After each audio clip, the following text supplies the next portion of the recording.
এটা হচ্ছে Bluetooth panel, যে প্যানেলটা আমরা সাধারণত দোকান থেকে কিনে থেকে এটা আমি তৈরি করছি। এখানে দেখো একটা MP3 USB নিহারের ভালো কোম্পানির প্যানেল লাগিয়েছি। এখানে হচ্ছে ভোল্ট মিটার, এটা হচ্ছে AC ভোল্ট দেখা যাবে কতটা ভোল্ট তোমার আছে, কারণ চোখের সামনে এটা দেখা যাবে। অনেক সময় টেবিলে যারা মাথা নিচু করে দেখতে হয়, এটা কিন্তু সেটা দেখা লাগবে না। আপনি যখনই এটা গান বাজাবেন তখন অটোমেটিক এটা সুইচ আছে, আমি সুইচ সেটিং করেছি অন অফের জন্যই। দেখো এটা হচ্ছে মিটারের জন্য, ভোল্ট মিটার, আর এটা হচ্ছে ব্লুটুথ প্যানেলের জন্য। এখানে সব কিছু আমি কিন্তু ভালো কোম্পানির জিনিস ব্যবহার করছি। আর এটা হচ্ছে 12-0-12 ট্রান্সফরমার ব্যবহার করছি ব্লুটুথের জন্য। আর এটা হচ্ছে 7805। দেখো হেড সিংটা কত মোটা হেড সিং দিয়েছি, আজ এটা গরম হবে না। আর এখানে দুটো আউটপুট সকেট দিয়েছি।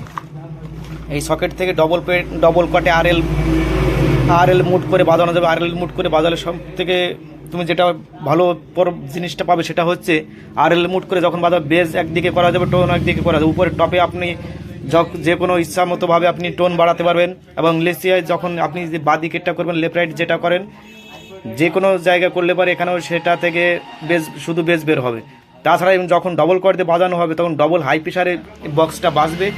না বাজালে পারে বুঝবেন না ব্লুটুথটা নিয়ে, তাহলে বুঝতে পারছে কত প্রেশার আছে, কত ভালো লাগছে। সাউন্ড কোয়ালিটি একদম পরিষ্কার হবে। এখনও কমপ্লিট আমি করছি, সেটিং চলছে। দেখো সম্পূর্ণ সেটিং করে তোমাদের রানিং করে আমি দেখাচ্ছি। এখন মোটামুটি আমার ওয়ারিং প্রায় কমপ্লিট। এখানে দুটো রেজিস্ট্যান্স লাগিয়ে দিয়েছি। গেনটা একটু কম প্রেশারে যাবে, কারণ একটু ব্লুটুথ থেকে দামি ব্লুটুথ তো হাই প্রেশারে গেনটা যাবে, তার জন্য আমি দুটো 10 কিলো ওহমস রেজিস্ট্যান্স লাগিয়ে দিয়েছি। আর গ্রাউন্ডে করে দিয়েছি। আর এখানে আমি দেখুন ডান দিকে 7805, এটা হচ্ছে 5 ভোল্ট বের হবে। এখানে গ্রাউন্ড, এখানে 12 ভোল্ট সাপ্লাই দিতে হবে। 12 ভোল্ট সাপ্লাই দিলে আউটপুট 5 ভোল্ট বের হবে। এখানে একটা আমার কন্ডেন্সার লাগাতে হবে।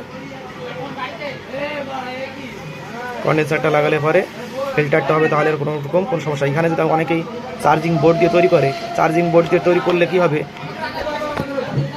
চার্জারের বোর্ড দিয়ে তৈরি করলে বেশি দিন টিকছে না। আর চার্জারের ভোল্ট একটু বেশি বের হচ্ছে, কারণ 7 ভোল্ট 8 ভোল্ট থেকে বের হচ্ছে, তার জন্য সমস্যাটা হচ্ছে।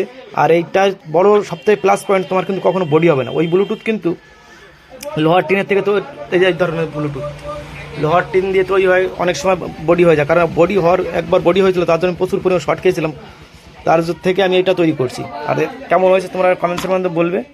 আর কারো যদি প্রয়োজন হয় নাম্বারটা ডেসক্রিপশনে দিয়ে দেবো, সেখানে কল করে তোমরা আমার কাছ থেকে ব্লুটুথটা নিতে পারে। আমি তোমাদের সম্পূর্ণ সেটিং করে দেখাচ্ছি। প্রায় কমপ্লিট হয়ে গেছে, আর কিছুটা কাজ বাকি আছে, তারপরে তোমাদের দেখাবো।